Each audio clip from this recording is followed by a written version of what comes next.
මේ යුගය හරියට තරුණ මහත්තුරු බණහන කාලේ හරියට තරුණයෝ ධර්මය වැළඳ ගන්න කාලේ කොච්චරද කියනවා නම් පින්නතුනේ කම්ම කෙනෙක් ෆොටෝ එකක් කියලා තියෙනවා කොල්ලට අවුරුදු 22යි 21යි දුවන්න තාත්තගේ රෙදි හොදනවා ටැප් එක ගාව දාගෙන කොල්ල හාම්ම කියනවා හාමුදුරුවනේ දවසක් දෙකක් මේ හාමුදුරුව කෙනෙක්ගේ බණ අහනවලු බලනකොට ඇහුවලු දැන් කවුද අම්මලාට බණ අහන්න ගියා අර පුතා ළමයි තමයි පෙන්නන්නේ ළමයිට තමයි ඌමනාව තියෙන්නේ යම්ම කියන හාමුදුරුවනේ කොල්ලා වෙන්නදා රාත් 10 11 වෙනකන් ගෙදර ආවේ නැහැ මොන හේතුවක්ද දන්නේ නැලු දැන් අපි කනකොට කොල්ලට බත් කන්න ඕනලු තාත්තගේ රෙදි ටික හොදනවලු එනවා තාත්තා හිටිය දරුවෝ අතෑරලාලු ඒවා හැදෙනවා දෙමව්පියන්ට ලොකු වගකීමක් තියෙනවා ඔය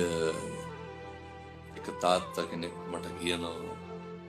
මේ පැත්තේ කොල්ලෝ ගංජා ගන්නවද නැත්නම් මං හිතන්නේ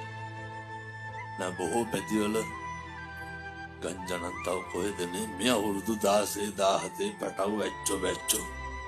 ගවොත් දෙකට ගන්නවා අර බයිසිකල් ගත්තාම ඉමක් කොනක් නැතුව යන ළමයි ඉන්නවද මේ පැතිවල ඉන්නවා මන් දැකලා තියෙනවා සමහර ළමයි යන්නේ පව් හෙල්මට් එක දැම්මම කුකුලට තොප්පි දැම්මා ඔළුවට වඩා හෙල්මට් එක ලොකුයි එහෙම තියෙනවනේ දර ටිකට බයිසිකල් පව් ඉතින් ඒ දරුවෝ මේ තැන්වල ඉන්නවනම් දැන් ඔය මං කියනවට සාක්කුටක් දාන්න ලයිට් එකක් හරි තියෙනවා සාක්කුවේ ඒ උඹ සාක්කුවල තුන් කළ බලු හුණු පැගන්න ඔය පෙති බොහොම ඉක්මනට මේවට හුරු කරන සමාජය තාත්තා කෙනෙක් කියනවා කොල්ලට අවුරුදු 16යි හාමුදුරුවනේ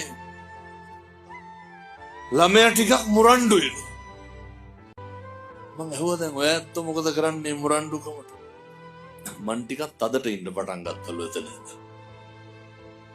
මේ ඇත්තොත් එහෙම ළමයි දඟයි නම් අම්මලා තාත්තලා මොකද කරන්නේ තදට ඉන්න ඌවා දඩ ගොම්මඩ පින්නසු මෝඩකම් මොනවාද ළමයිට තදට ඉන්න එක මම ඇහුවා අර තාත්තගෙන් කොල්ල එහෙනම් මද්ද්‍රව්‍ය වලට තුරු වෙලා ඇත්තේ කියලා නෑ එහෙමනම් දැනගන්න නෑලු අම්මගේ වැඩේ හැම වෙලේම කොල්ලා කට ඉබිනකලු කොහේ හරි ගිහින් ආපු ගමන් මොකද කරන්නේ කට ඉබිනු මම ඇහුවා අර තාත්තගෙන් තදට ඉන්න මතක් වුණා වගේ කවද්ද ළමයාත් එක්ක අන්තිමට බත් කටක් කෑවේ මතක නැහැ මේ තාත්තලාට මතකද කවද්ද කොල්ලට අන්තිමට බත් කටක් කැව්වේ කවද්ද ළමයාගේ ඔළුව අත ගෑවේ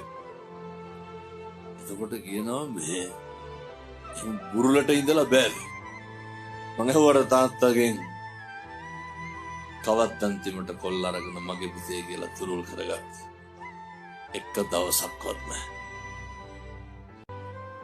අර බෙදාගෙන ඉන්නව නේද ගෙවල් වල මේ තාත්තා සැරට ඉන්නව අම්මා බුරුලට ඉන්නවා අනේ කවුද ඔය කියන්නේ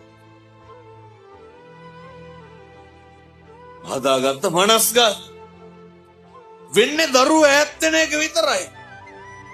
මම අපේ තාත්තලාට කියනවා ඇත්තොන්ගේ අර බජාර් භාෂාවෙන් කියන්නේ ආතල්නේ ඇත්තන්ගේ ආතල් හින්දා දරුවෝ නැති කරන්න එපා ඒ මොකද්ද දරුවොත් එක්ක බත් කටක් කාලා බුදිය ගන්න තියෙන වෙලාව කොහෙවත් යන්නේ උන් එක්ක බොණ්ඩ දා ගන්න එපා බිරිඳ බිරිඳයි දරුවෝ එක්ක ගෙදර ඉන්න තියෙන වෙලාව කොහෙවත් යන මිනිස්සුන්ගේ පාටි වලට ගිහිල්ලා වැඩක් තියනවා. එක බිරිඳයි දරුවෝ එක්ක ඉන්න නිදා ගන්න බත් ටික කන්න වැළඳ ගන්න තුරුල් කර ගන්න තියෙන වෙලාව හම්බ කරන්නම යට කරන්න එපා. මේව නම් පුරුදු වෙන්න වෙනවා පින්නතුනේ. ගෙදරක ආදරය තියෙන්න ඕනේ. ගෙදරක ව්‍යාපාදේ නැති කරන්න පළමු තැන ගෙදර වෙන්න ඕනේ. වෛරය, ක්‍රෝධය, ද්වේෂය පටන් ගන්නේ ගෙදරින්. ඒක එතනින් නැති කරන්න පුරුදු වෙන්න ඕනේ. ඒ නිසා කාලෙකින් හම්බෙච්ච මනුෂ්‍යාත්භාවය තුරු කුලප්පුව නවත්ත ගන්න. හරි නිහතමානී වෙන්න.